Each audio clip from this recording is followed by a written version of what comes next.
So, I put over 60 hours into Dragon Quest VII Reimagined. I finally beat the game last night, and I got a lot to say about this game. First off, let's be transparent here. Shout out to Square Enix for providing me with the review code so I can really give my opinions on the game, give you guys my thought process, considering I am someone that's never played the original Dragon Quest VII back in the day, never really played the Dragon Quest franchise in general. I have been playing them more since they've been modernizing them and bringing them to current platforms. And I got a lot to say when it comes to this particular one. I know Dragon Quest VII is people's favorite. Now, maybe you guys put in the comment section below, what is the Dragon Quest Final Fantasy VII? Because some people are telling me Dragon Quest VII is their Final Fantasy VII, but I don't know. I got to see that, man. You guys got to tell me. So put in the comment section below that. We're going to get into a lot of aspects. I did play this on the Nintendo Switch too. Had a lot of different experiences when it comes to that. And without any further ado, this is my review on Dragon Quest VII Reimagined on the Nintendo Switch 2. Let's get it. All right, let's get into Dragon Quest VII Reimagined. Right away, I want to talk about the art style and visuals because this game is beautiful in a very classic Dragon Quest way. Bright colors, clean character models, expressive faces, and the environment that actually feels handcrafted. But what really stood out to me was the combat itself. I'm going to be honest with you, I'm not the Dragon Quest person. I mainly come from a Final Fantasy background. So when I played Dragon Quest 1 and 2 Remake and Dragon Quest 3, I didn't like that the battling itself was mainly first person. I like that perspective of behind the battle, where you can really see the entire aspect of what's going on. I know that is classic Dragon Quest, but I didn't like it. So when I saw Dragon Quest VII and I played the demo and I saw that they changed that perspective and they gave you more options on how you want to do stuff, I was really feeling that. I really liked that.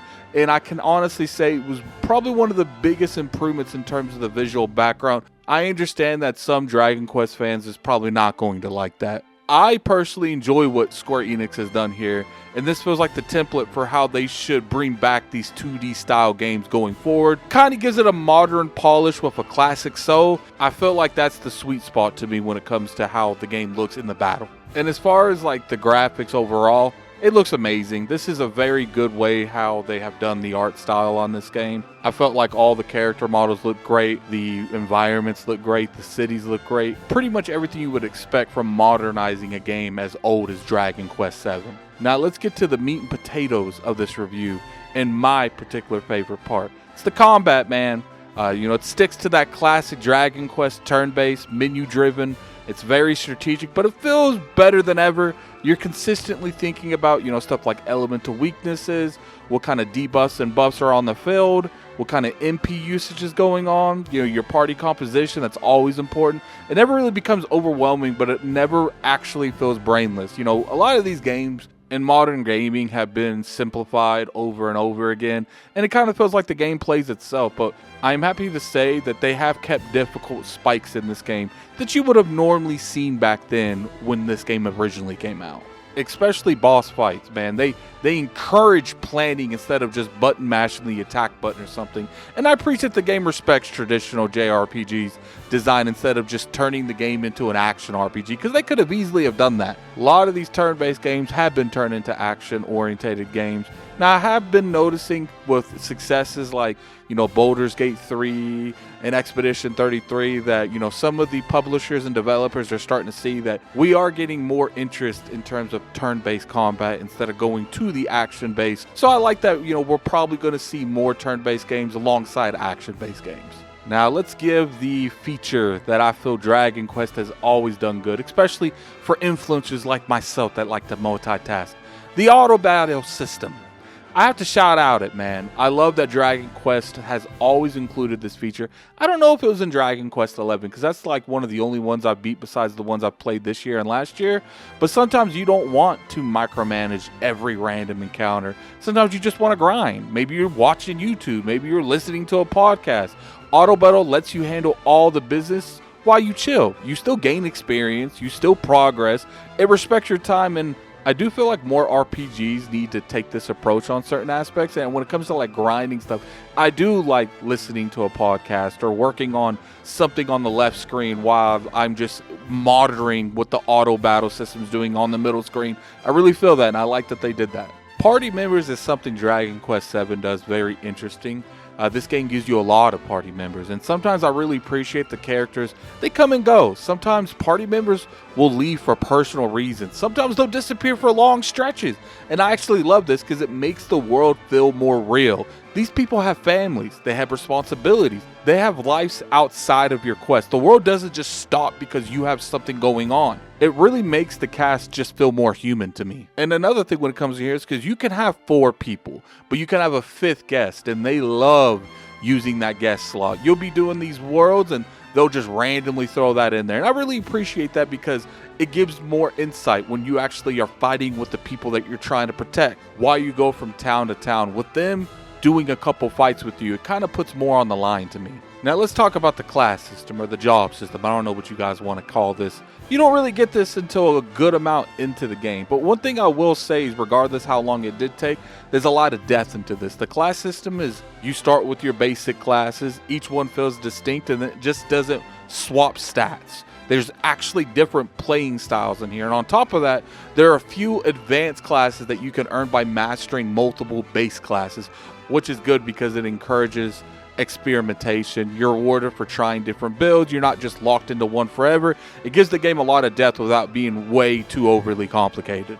So let's talk about the story a little bit, because this is probably where I'm going to push back the most when it comes to Dragon Quest VII.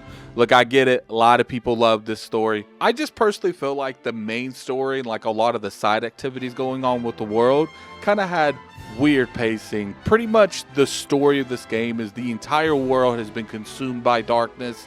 Each region has vanished. Civilization somehow got erased. History is over. No one knows what's going on. And it becomes a huge mystery on like what caused this? Who's behind it? Can it be stopped? I did not mind this aspect of the story because I felt like it was intriguing to know why everything has been consumed by darkness. And when you go to these different continents that's on the world, you find out, how darkness got spread on them. And what I really appreciated is the time travel mechanics on this game. Dragon Quest VII uses a form of a time mechanic where you travel to the past to fix the problems and then return to the present to see the consequences. I ain't really seen a lot of games do this. Are there games that have done this? Yes. Sometimes your actions save a town. Sometimes they don't. Sometimes it turns out better. What I really appreciated about this perspective is you can actually see the consequences that you not only did, but also the people that you saved through all this time that's went by. When you go back into the present, see how that continent changed. Sometimes it just completely disappear. And what I really appreciate is a lot of the times when you do the things you do in the past, you become a legend. Like they keep talking about you from time to time. And it gets to the point where when you do go to the present, they already waiting for you because they dad's dad kept telling you that this person might show up. He did all this stuff in the past and he's a hero in these regions. And I like that because yes, this has been done in the past in games, but considering this is a remake from an older game, this might have been one of the first ones because I didn't play the original Dragon Quest VII, so I wouldn't know. And I think that's why the pacing got to me so much, because the overall story concept is great, but the execution sometimes I feel can be a little sloppy. You're constantly bouncing between major world-ending threats and local town problems. Sometimes the tone shifts is jarring. The main plot sometimes feels like a side story that you occasionally get more information on, and that was probably the biggest, by far, criticism I can give on this game, is just that pacing could have done it a little bit better. So I did have a little bit more of a nitpick when it comes to this. One small but disappointing thing is clothing does not change visually. Your weapons change, but your armor doesn't. I kind of wish they would change this. They had this in the other ones too. Even if it's optional, let me choose whether or not I want to look like that. Give me an option in the settings to let me turn it off, because I know some Dragon Quest fans might not particularly want that. But to me, when it comes to my perspective, I do want that. I want to be able to buy something in the store and see myself change to that equipment. And you do it with the weapon, so just do it with the armor too. Now it comes to performance and polish. I did play this on the Switch too. Performance was solid, never had any crashes, no issues whatsoever, no major bugs, menus are fast, load times are really good. This game feels very polished on the Switch too, which is important for a long RPG, because if you start having mad crashes over and over again, this is going to turn like a 60, 70 hour game into like a 100-hour game because you're so frustrated. Now, in terms of who this game's for, if you like JRPGs, I think this game's right up your alleyway, especially if you like turn-based games. If you like Dragon Quest, Final Fantasy, Expedition 33, maybe not Expedition 33 because that's a lot more realistic. I know some people have an issue with the cartoony style artwork.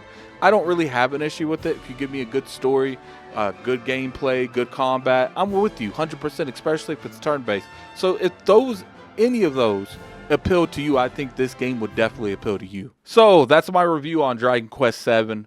Is it perfect? No. But this game's special, I'm going to be honest with you. It's got great art. It's got great world building. It's got good deep systems. I love good combat systems. It's got rough pacing, gotta admit that, But for me, this is the direction Square Enix should take with classic Dragon Quest remakes going forward. If you're a fan of the series, it's a must play. And if you're new to it, it's a little bit slower if you're new to Dragon Quest. But in my opinion, the outcome was rewarding after you get through some of the rough pacing when it comes down to it. What do you guys think in the comment section below? Like I said at the beginning of the video, tell me what your guys' version of Final Fantasy VII is. I want to know. I want to know what's that Dragon Quest that's supposed to blow my socks off, because I've been enjoying all the Dragon Quest games, but I will say with this particular one, I kind of enjoyed the second one more than I enjoyed 7. But when you put the comment section below what you guys feel about that. If you guys enjoyed this video, hit that like button. It's always appreciated. You could always sub to the channel. We make weekly content on here. We talk about reviews. We review games. We talk about news. We break down stuff. We do a lot of different aspects on this channel. And I want to thank everybody that comes through for the reviews. You guys really show up in big waves.